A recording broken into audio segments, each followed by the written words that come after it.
If you think going to a therapy retreat might be hell, then you should check out The Summons. Hey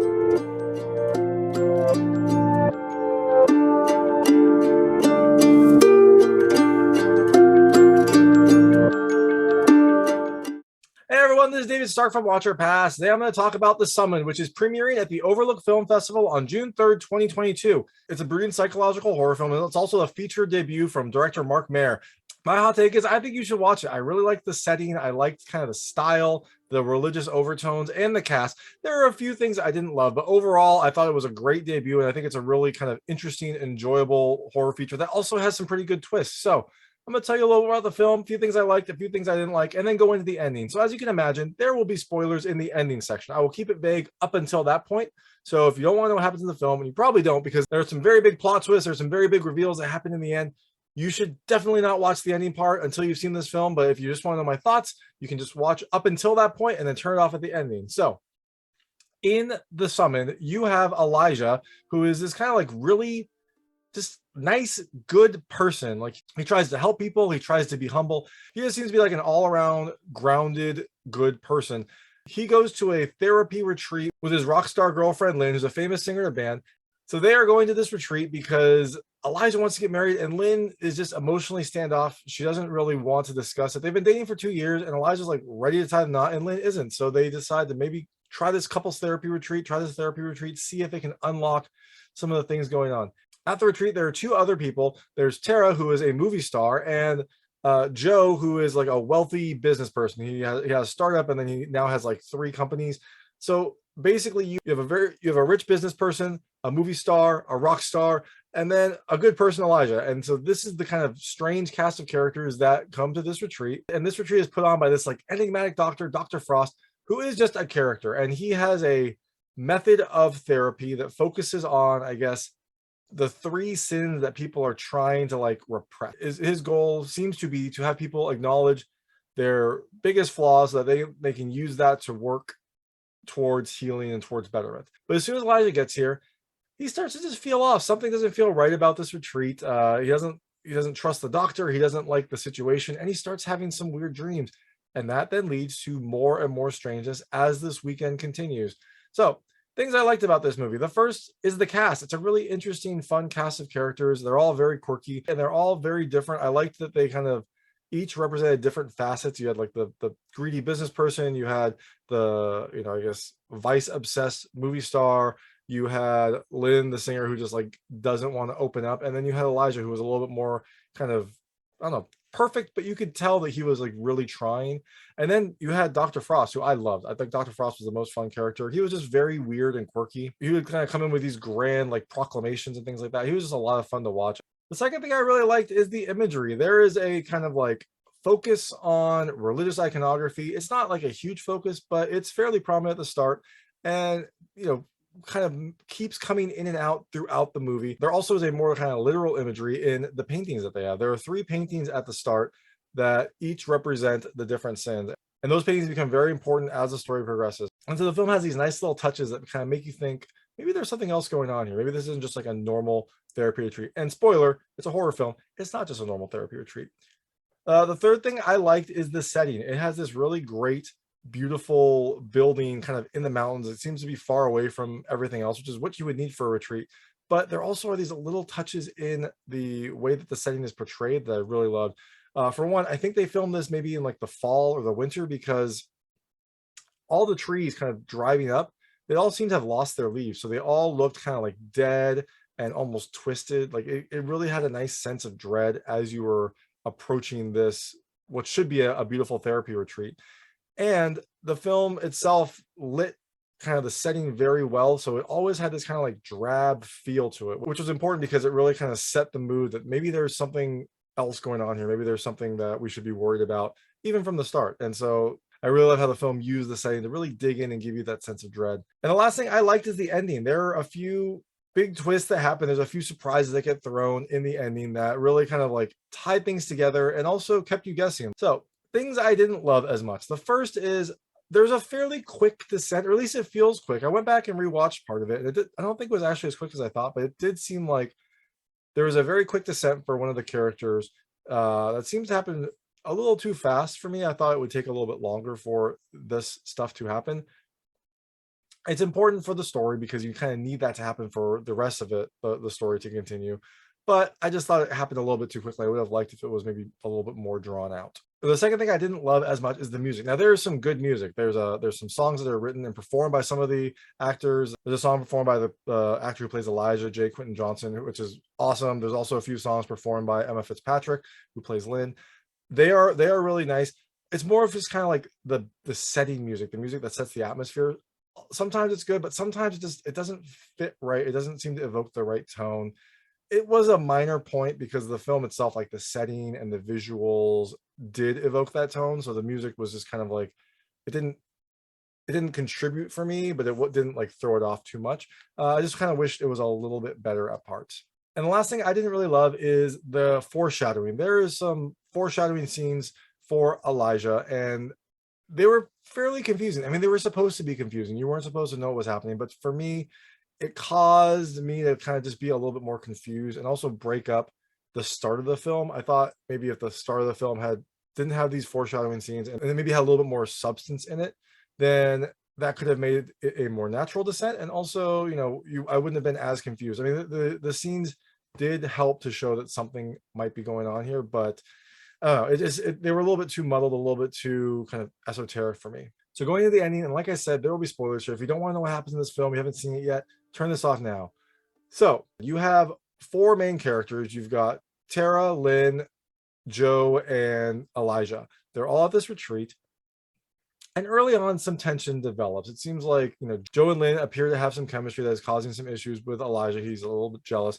And there's a lot of history with these three characters. So there is this kind of like internal turmoil happening between everyone. And then also Elijah starts to kind of like have these weird dreams as soon as he gets there. Now, Dr. Frost's method is to focus on, I guess, the three main sins, or the three great sins, which is the lust of the flesh, the lust of the eyes, and the pride of life. I kind of wish that they had just changed that so it wasn't lust of the flesh, lust of the eyes. I wish that they could maybe, the lust of the flesh, desire of the eyes, and pride of life, something like that. But it's not a big deal. Now, Dr. Frost says, in order to kind of combat these, you have to touch no one, want nothing, and do not under any circumstances take pride in yourself. And almost from the start, Elijah starts to kind of become at odds with these things, which is interesting because he is like this main perfect character. But the first night, they ask him to perform a song because everyone keeps saying that he's a talented musician, and he starts playing the song and he kills it. He's awesome. And then he starts to kind of like become a little prideful. And so that was like the first ding of the sins. That was the first sin. Eventually, Joe, who's a successful businessman, wants to help out Elijah. Like he wants to, give him a little bit of a leg up in business. Elijah took over running his parents' mechanic shop, and Joe wants to help him out. Joe wants to help him be a little more successful. He knows that kind of Elijah's trying to, build up his business. And so he offers to make a business deal with him, a very kind of like sweetheart business deal. And Elijah at first doesn't want to do that. He thinks that Joe is also trying to like, seduce Lynn, but eventually he takes that too. So that was the second sin. Now, the third sin happens when Joe and Lynn are like gone for a bit, and you don't really know what they're doing, but it's implied that maybe they're fooling around. We don't ever know that. But Tara sneaks into Elijah's room and then kind of seduces him. She says, like, look, they're clearly having an affair. Like, you deserve to be happy as well. So Tara seduces Elijah, and that was the third sin. So when each of these sins happens, those three paintings that I mentioned, each of them change. It's kind of a nice little effect. They start off as more of like a modern art, like, I don't know, maybe like a Moreau, I guess. And then eventually when each sin happens, they turn into kind of like an abstract painting of like what that sin was. And so kind of a really nice effect. It actually kind of reminded me of what you would see in a video game, like when a big thing happens and a picture changes, like you're like, oh, something happened there. I really liked it. I thought it was like a nice way to show that there is a progression here and like a descent here. But so after Tara seduces Elijah, that's the third sin, he wakes up and he sees Tara's phone and he opens it up, and in there's a folder called Lambs. And he's like, what is going on? So he opens it up, and he sees the introduction where Tara was like essentially like live streaming, like, hey, I'm at this retreat. Oh, look, here's my other therapy mates. And he sees that scene play out, the original scene when he first met Tara. And then he goes back and he sees her do the exact same thing to a different couple, and a different couple, and a different couple. There's a bunch of videos in here, and each time Tara is doing the exact same thing, like, hey, I'm here at this retreat. Let me see my co-therapy mates. And he's like, so he looks up and it's a different couple. And eventually one of them looks like this strange groundskeeper that has run into Elijah a few times and kind of acted a little weird around him. And so he kind of gets freaked out, like, what is going on? And then he gets more freaked out because he sees Tara with an axe and she tries to kill him. He runs away, runs right into Joe with a gun, and he tries to kill him. So Elijah is not having any of this, and he just kind of books it. He tries to leave the house, but he can't. Like, when he leaves, he comes right back into the house. So eventually he ends up in this strange room that has a bunch of like junk in it. And Lynn is in there too. And Lynn has a knife. Not a good sign. And Lynn says, I haven't been completely honest with you. When my grandmother was young, she lost her parents. She was alone, poor, had nowhere to go. And so she made a deal. Tara's great granddad did the same. And Joe is just greedy. So he made a deal of his own. With it comes fame, success, the works. But when you make a deal with the devil, Elijah, there are stipulations. And so she tells him that every year on a certain day, they have to bring someone to sacrifice. They bring someone to sacrifice and they make them kind of partake in the three great sins, and then they sacrifice them. They do that every year. If they refuse, then they're sent to hell and the contract falls on their next of kin. Really kind of an unfair contract, but I don't think the devil's a very, nice business person. So makes sense. So this is where we find out why this movie is called The Summoned. Every year, Tara, Joe, and Lynn are summoned back to this location to sacrifice someone. And so that's why they are the summoned. They are summoned back to do this. If they don't, there are dire consequences. So Elijah finds out that he was the 17th victim in this kind of like cycle that happens. And Lynn tries to convince him, like, hey, look, your dying saves 3 people. And Elijah's like, I bought a ring for you. Like, I was going to propose you after this. And that seems to maybe turn something in Lynn. So at this point, both Tara and Joe are there. And Lynn turns and stabs each of them and tells Elijah to run. So Elijah and Lynn run and they try to escape, but they end up on a cliff. Elijah eventually says, like, I can't lose you. There has to be a way out for you. And Lynn says, there is, but before she can tell him what it is, she gets cut down by Tara, the axe-wielding Tara. Not good for Lynn. So Elijah runs, but he gets stopped by Abe, that weird grounds person they'd seen before. He, tells him essentially that he was once a lamb, like Elijah. They call the sacrifices lambs. And he was able to escape. Lynn let him go before he was supposed to be sacrificed, which should have meant that they all went to hell. But that time, the group was able to find a new sacrifice in time to complete the process. So Abe tells Elijah, like, hey, this is what you have to do. You have to draw it out. You have to draw out the whole process, make it so at the last minute they can't find someone else, and then you have to shoot yourself, because then there won't be a sacrifice and they will all go to hell. It's the only way to end the cycle. So Elijah doesn't want any of this. So he jumps in the car and drives away. He drives for a while, but like every other time they've tried to escape, after a while, he just ends up right back at the house. So he kind of, I think, resigns himself at this point, goes into this like weird room that they were in before, and there he finds out a little bit more about his past. So a long time ago, there was someone who made a deal with the devil, I guess this person named Wagner, and his deal was every day he wanted his shoes filled with gold or something like that. And so, they made this deal, but Wagner cut off the soles of his boots, so his shoes couldn't be filled with gold. Essentially, he tricked the devil. The devil couldn't fulfill his part of the contract, so Wagner walked away scot-free and got to keep his soul. Apparently, the devil wasn't very happy with this, as you would imagine. He probably doesn't like to be, showing up in business. It seems like he has always wanted to get the soul of one of Wagner's offsprings. And wouldn't you know it, a very, very distant branch of Wagner's offspring, the name is Wagner Milton, there is Elijah Milton, our hero Elijah. So we find out that Lynn and Dr. Frost kind of brought Elijah there to try to free themselves. They made a deal where it was like, if they get Elijah's soul, then the devil will let their souls free. So kind of crappy that they didn't include Tara and Joe, but you know what? They're trying to look out for themselves, and they wanted to make sure like they got the deal. So everyone is now in this room, and you know the plot has come out. Like Tara and Joe realize that Lynn and Frost had made this separate deal.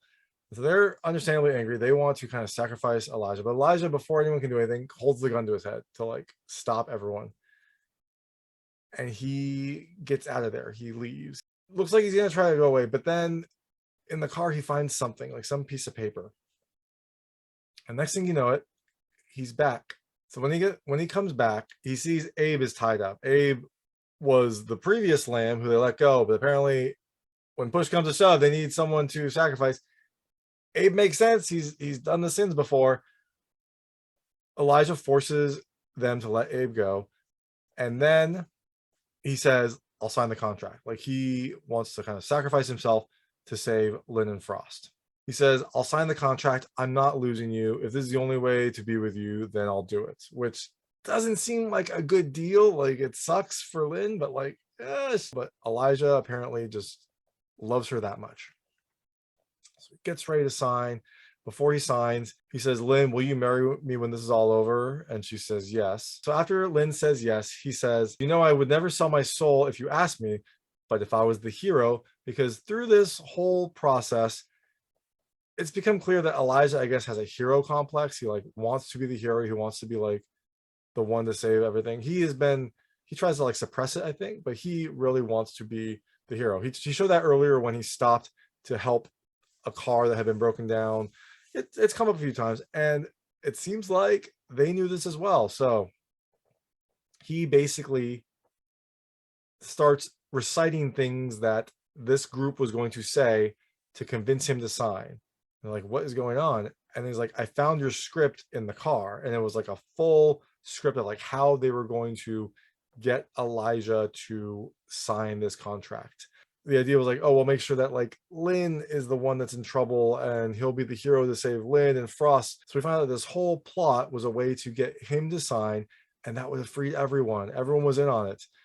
Like the whole weekend was an elaborate scheme to try to get Elijah to sign and kind of think he was saving someone when he signed. And he was good. And if he did that, all four of the servants, contractees, whatever you want to call them, would have been free. So after he calls them out on this plan, he like turns to Lynn and says, Lynn, did you ever really love me? Tell me the truth. She's crying. She approaches, and I was like, stay back. Like you don't want her anywhere near you. But she says yes, and Elijah turns and runs. He seems to like keep coming back and then running away. Maybe he should have just like ran and hid for the entire time, but you know what? I guess it wouldn't have been a very interesting movie if that happened. But when he runs, Tara and Joe pursue him, and then Lynn takes the rifle that Joe had, takes aim, and fires. And you don't know what she's firing at, you just see her take a shot. And then you see the next scene. It's a dark scene in the forest, and it scrolls over Tara and Joe's bodies. And then you see Lynn's body. And then you see Dr. Frost still alive, but kind of like looking worried, not happy. So while Frost is like looking very upset, Elijah has the gun to his head, you know, essentially making it standoff. And that's when you hear this voice that says, this is the last time you fail me. And then Frost starts bleeding from his mouth. And when this happens, there is like a fun little Matrix reference here, because when Frost starts bleeding from his mouth and looks like he's about to die, he goes, not like this. And then he falls over, which I thought was really fun. I liked that part. Move on to the next scene. Now we have Elijah digging graves. And this has been something that has been foreshadowed in the visions earlier on. There's been a lot of scenes where he's been like shoveling something, and eventually you see that he was like covering a dead land. And you didn't really know how that was going to play out. And now we know. So he buries the 4 bodies and then, you know, goes back to the manor. We next see like a white limo pull up, and it pulls up, and this was Tara's limo to like go back. The driver asks if she was there. He says like, no, she pieced out early. She said, you know, like F therapy. And he's like, yeah, that sounds like her. He's like, hey, but can you give me a lift? And so that driver gives him a lift to the airport or to wherever he needs to go. And during the drive, the driver asked him like, "How was therapy?" And he's like, "It was pretty rough, but I learned a lot." He says, "I wrote a whole new album too. I think this is gonna be a hit." So it seems like Elijah's finally gonna try to pursue singing, like pursue that dream. It'd be great. Like he's a good singer. I hope he does. He's also holding a red book, and you can't see what that book is. I assume it's a Bible of some sort, but I couldn't really tell. And then the credits roll, and during the credits, there was one additional little scene. You see that scene again where Lynn put the gun up and fired, but then you see Abe on the ground, like dead, with a bullet in his head. And so it seems like Lynn actually did really love Elijah because she shot Abe, which means that Abe couldn't be sacrificed, which means that they were all kind of like done. Like they weren't going to be able to get Elijah in time. They weren't going to be able to pivot to Abe. And so that means like she basically damned them all. So I think she did actually love Elijah. She wanted to like let him be free. So that was a nice little like point at the end. But I also loved that it was kind of subtle. Like it didn't really tell you much. It just kind of gave you a little bit to connect the dots. So that's The Summon. Like I said, it premieres at Overlook Film Festival on June 3rd, 2022. You should keep an eye out for it, see it at other festivals, and then this seems like a movie that would probably come to like Shudder or some sort of release later on. I hope it gets picked up because it is a very interesting film. It's a fun film, and I really liked watching it. And it's a really great feature debut for this director. So thanks so much for watching. If you like this review, please like and subscribe to this channel. It helps me out a lot. Make sure all my new content goes straight to you. Thank you.